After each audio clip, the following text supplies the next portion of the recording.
University গুলো চলে কার টাকায় চলে? মাদ্রাসা নিয়ে না ওরা খোটা মারে যে আমাদের দানের টাকায় চলে তোমাদের মাদ্রাসা। আরে বলবের দল, তোদের স্কুল চলে কার টাকায়? তোদের কলেজ চলে কার টাকায়? তোর ভার্সিটি চলে কার টাকায়? মাদ্রাসা কারো থেকে জোর করে টাকা নেয় না, এমন প্রমাণ কেউ দেখাতে পারবে না। মাদ্রাসাগুলো দাওয়াত দেয়, নবীগণ দাওয়াত দিয়েছিলেন। কেন? মাদ্রাসা যে দান করতে বলে কার জন্য বলে? আরে যে দান করবে তার ফায়দার জন্যই বলে, তার আখিরাত যাতে সুন্দর হয়, তার জান্নাত যাতে বড় হয়, আর সেও যাতে দ্বীনি খিদমতে শরীক থাকতে পারে, যাতে সেও নিজেকে মাদ্রাসার সঙ্গে সম্পৃক্ত রাখতে পারে। কারণ ফিতনার জামানায় এই মাদ্রাসাগুলো নূহ আলাইহিস সালামের নৌকার মতো। আমাদের উস্তাদ আল্লামা আব্দুল হাই পাহাড়পুর রহমতুল্লাহ আলাইহি বলতেন এই কথা, ফিতনার জামানায় এই মাদ্রাসাগুলো হলো নূহ নবীর নৌকার মতো।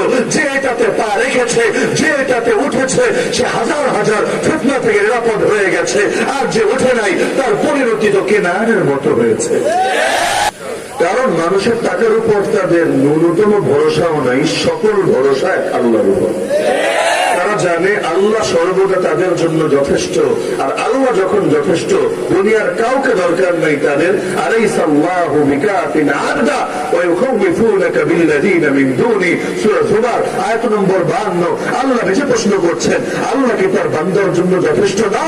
যদি যথেষ্ট হয় তারা তোমাকে কেন আল্লাহ ছাড়া অন্যদের ভয় দেখায়? তাহলে কমকে সম্পৃক্ত করে কেন? আরে কমকে সম্পৃক্ত করে কমের ফায়দার জন্য।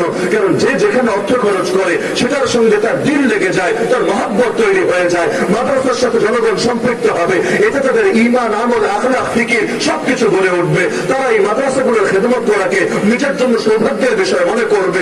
এই সুযোগে মাদ্রাসাগুলো তাদেরকে বিভিন্নভাবে দাওয়াত দিবে, তাদেরকে ধর্মীয় শিক্ষায় শিক্ষিত করবে, তাদের সন্তানদেরকে প্রকৃত মানুষ বানানোর জন্য ফিকির করবে। আর সাধারণ মানুষগুলো দিনই বিভিন্ন ঝামেলায় যদি জগতের পক্ষ থেকে পড়ে যায় তখন কি করণীয় হবে? এটাই মাদ্রাসার পক্ষ থেকে দিক নির্দেশনা পাবে। খেলাফত মুক্ত পৃথিবীতেও উম্মত যাতে বিচ্ছিন্ন না থাকে, প্রত্যেকে নিজের মতো স্বাধীন যাতে না থাকে, বরং সকলে যাতে জামাতবদ্ধ থাকে, সকলে যাতে দ্বীনের কল্যাণে নিবেদিত থাকতে পারে।